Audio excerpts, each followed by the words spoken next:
Richard, are you there? Hey, Matt, what's going on? No, I just noticed it says you're in Toronto. Yeah. I'll be up in Toronto mid-April at the end of that tour, doing an event with Jordan Peterson. Okay, great. Maybe I can actually set something up through that organization you told me about, and we can actually have a debate in person. That's what I said to do. They book my stuff. So a lot of people are confused. Right. They're just like, oh, Matt can just do whatever he wants and go book debates. I have somebody who's managing my schedule. I have a couple people who arrange debates. I don't just sit around and, let's do a hangout on YouTube or whatever, because I've got a lot of stuff on my plate, so I like to schedule them out. So I gave you that option. I can understand that. And you say you understand it. The audience may need some more context. You say you understand it, but you immediately mocked it and suggested... Okay, well, the thing is, it is in April. I'd rather do things quickly when they're still relevant, that's my thing. But I can understand your position, is what I'm saying. So I'd just like to ask you... Sure. Yeah, so I was actually going back and watching a few of the previous debates you've had. It's my understanding that you believe that morality is objective, at least to some extent, and you share a lot of the same views on morality as Sam Harris? Yes. As a matter of fact, I just said that a few minutes ago. Right.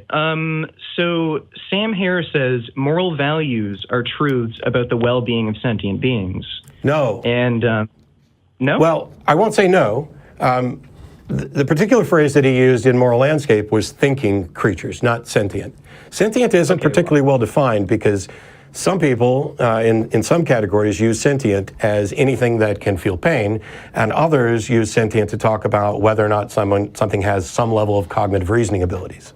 So sentient label doesn't do me much good.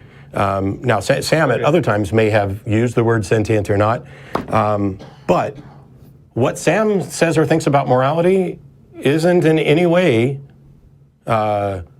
something I'm beholden to. So why don't we... Right. Sam and I, actually, when we were in New York last week, we talked about whether or not we were going to talk about morality and animal rights issues, and we decided that we didn't want to do it that night. We may do it at one of the other events, in part because I was supposed to do a video on what my views on the issue are, because everybody gets it wrong.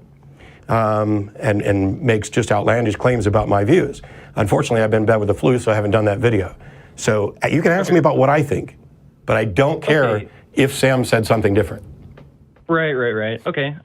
So I remember it was during, it's an old video from August, but in that Atheist Experience live show, you said that your views on animal morality are speciesist. So with that, did you mean that it is okay to kill animals, and let's say in the context, needlessly when you don't need to? So if you're at a grocery store, if you have access to a grocery store and you can either choose to eat a fully vegan diet, or if you choose to eat an omnivorous diet, it's okay to needlessly kill an animal for food just because it's a different species than you? Is that what you meant by speciesist? Yeah, so this is the thing what I mean about people arguing dishonestly, because when you say, is it okay to needlessly kill an animal, you are injecting all sorts of context into this.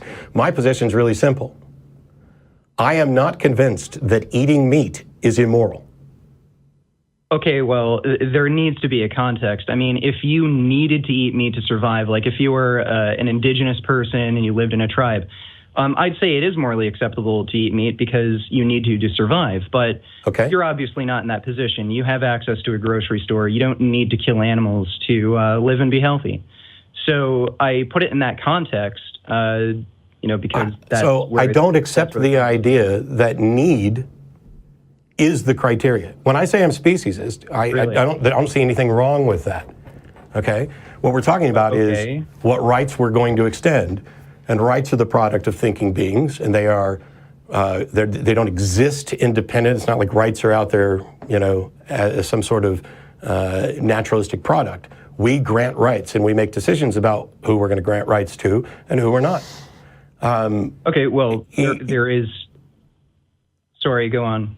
So, when I'm talking with people who are arguing for ethical veganism, what they tend to get wrong is I have plenty of objections to the way meat is arrived at in a number of different scenarios. I have objections to certain types of factory farming scenarios and everything else. But I don't think that eating meat is in and of itself immoral. Okay, well, I don't either. Cool. Like, if you find a dead animal on the side of the road and eat it, there's nothing immoral about that. Like, Right. Same with finding a dead human on the side of the road and eating it. That might be really weird. No, but there is it's not something like immoral causing about that. harm.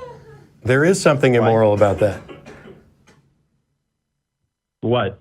Like, I can agree that it's disgusting, and somebody who does that is probably has problems. But I mean, No. you're not, the thing is, you're not causing harm to another person. See, this is the problem. This is the problem with you and a number of others. You have this view of morality that it is essentially about a simplistic notion of causing harm. And morality is... Well, no. Yes, that's what you just went to. You're arguing that it's okay to eat a human on the side of the road because you're not causing harm. Well, fundamentally, you are wrong in the sense that that is not the only criteria to consider, and you are wrong about whether or not it causes harm. We are in a social construct. We are in a social construct, in a contract with other human beings. It is wrong for me to eat. It is wrong for me to eat another human being, not because of any direct effect on them after they're dead, but because there are people who care about that human being, and because it affects the quality of their life leading up to that. There's a reason we respect the wishes of people with regard to what we're going to do with their bodies after they're dead. It's not because Don tells me he wants me to treat his body in a certain way after he's dead. He doesn't want me to farm out his organs. He doesn't want me to eat him. He wants me to place him in a box and bury him in the ground and put a little A there. I respect Don's wishes, not because when he's dead it will affect him.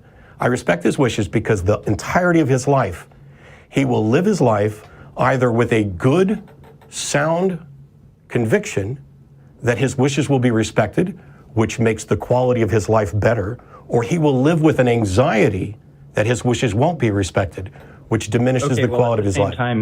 Okay, well, first of all, there you have a bit of a contradiction. You're going back to well-being. That is what I say the foundation of morality is. Where's there a contradiction? Right, okay. And secondly, you seem to be claiming that the basis for morality is social contract? No, I've said repeatedly, just literally 10 seconds ago, that my foundation for what I view as morality is well-being. Okay, so if I were to just shoot somebody in the back of the head, they have no friends and family, so it couldn't affect anyone else. That would be moral because it doesn't really affect their well-being. I'm just shooting them in the back. And this is the same type of thing that Matt Slick presents when he talks about, hey, if I could sneak in and rape somebody in a hospital bed and nobody ever found out about it, then no harm's been done. Right. No, I just gave you the exact answer to that. It's not about whether or not you got away with it. It's about what kind of society we promote. And if we live in a society where we know that somebody can just come along and rape you in a hospital bed or shoot you in the head as long as they're going to get away with it, that diminishes your quality of life leading up to that. Okay, well... It is about ensuring our well-being now by talking about what types of rights and protections we are going to guarantee to ours. Okay, so you're basically claiming that it's okay to needlessly kill animals because they're not a part of our social contract and it doesn't affect us. No. See, this is what I talk about when you guys are so repeatedly dishonest. I did not say... I'm not dishonest. Yes, you are, Richard, and I'm going to prove it to you and everybody else again right now, because I already called you out for this same thing a few minutes ago. I at no point said that it was okay to needlessly kill animals. You cannot take... Shut up. Matt. Shut up. You cannot take my position and respin it and paint it with your poisonous, fallacious framing. I have not said that, so don't say that I said it. Okay, well, I think the problem here is we're not actually understanding the definition of what I mean by needless. When I say needless, I mean you don't have to go to the grocery store and pay for an animal to be killed to live a long, happy, healthy life. The problem here is not that I don't understand what you mean by needless. The problem here is that you are assuming that I am making a case for something being morally permissible when I am saying that I have not been convinced that something should be morally impermissible. There are moral obligations and there are moral virtues. And I am happy to acknowledge that someone who never kills an animal and lives their life that way may be more morally virtuous than me. Matter of fact, I'll say it now. I think they are. That is not the same as a demonstration that there is a moral obligation to not kill animals for food. Okay, well, moral obligation, that would require a social context. So now you're back to talking about social contract. And if you're going to use social contract as an argument for why it's not a moral obligation to not needlessly kill animals, so go to the grocery store, buy meat, pay for an animal to be killed when you don't need to, then I could just say, well, social contract makes it okay for me to kill gay people in Saudi Arabia. Or like if we go back 200 or 300 years, then social contract allows me to own a slave. It's not a moral obligation. So do you think, well, goddamn, like Hitler didn't break any social contract when he was in power, like killing all those Jews. That wasn't are Jews people? Like, he wasn't violating any moral Are gays obligation. people? Sorry? Do they have well-being? Okay, well, are animals thinking and sentient and feel and have a will to live? It depends. It depends. Well, it depends, but cows, chickens, pigs? So are they able to comprehend rights? Are they able to comprehend moral obligations and duties? The fact that something the fact that something may not want to die is not relevant here. Just like when you talked a second ago, you immediately went to, oh, it's all about social construct, when I've explained to you several times that when I talk about morality, I'm talking about well-being.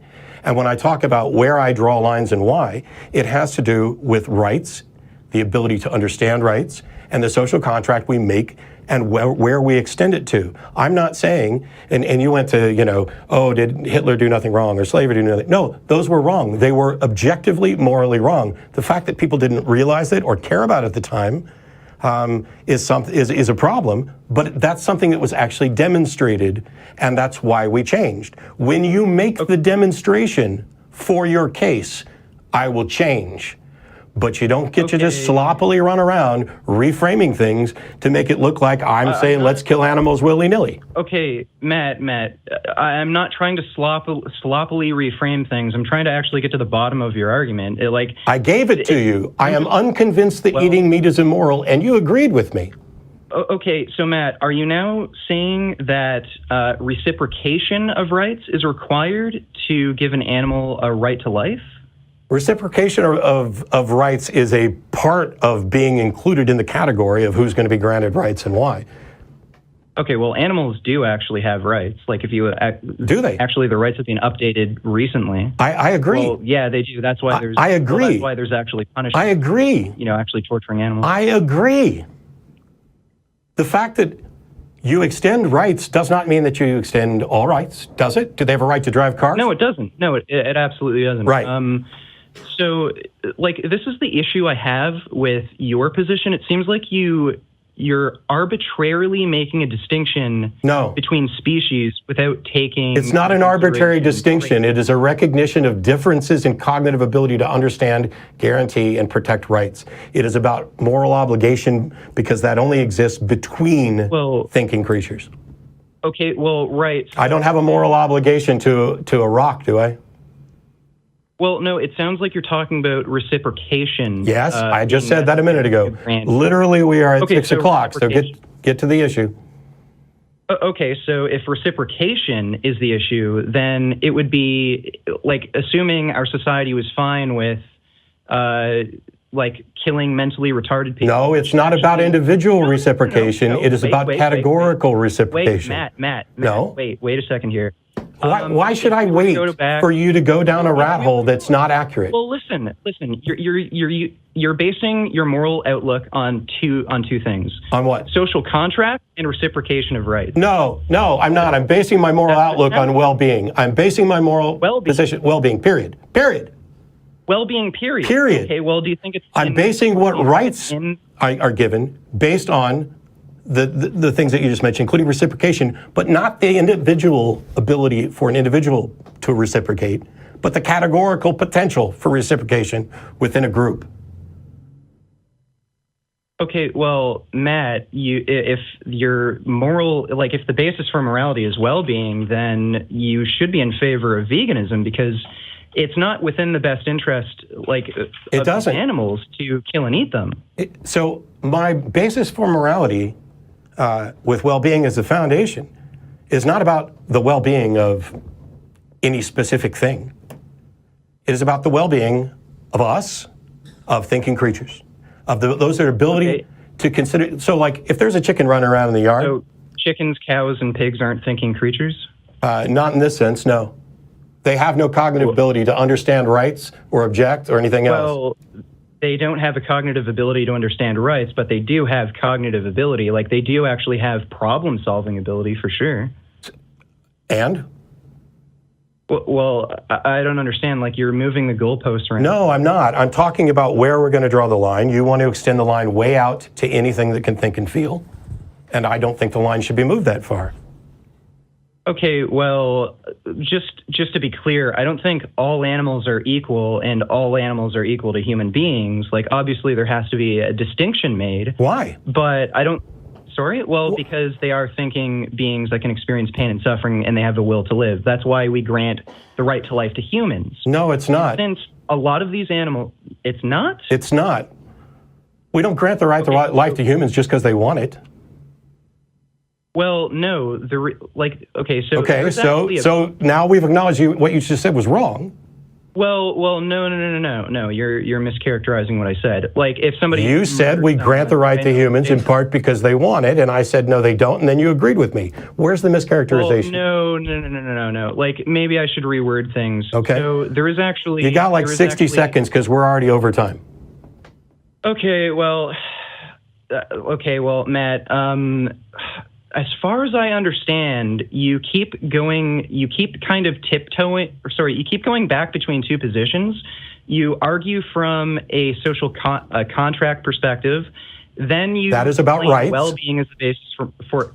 Well, you just claimed well-being as the basis for morality, and then... Yes, I did. It's like you can't hear me, Richard. Well-being is the basis for morality. Okay. The other thing that we were talking about was rights and what we extend to rights. That's independent from morality. They are tied together in some aspects, but well-being is a basis for morality. I'm not going back and forth between two things. There are two things. There are what is moral, and there are what rights do we extend and to whom.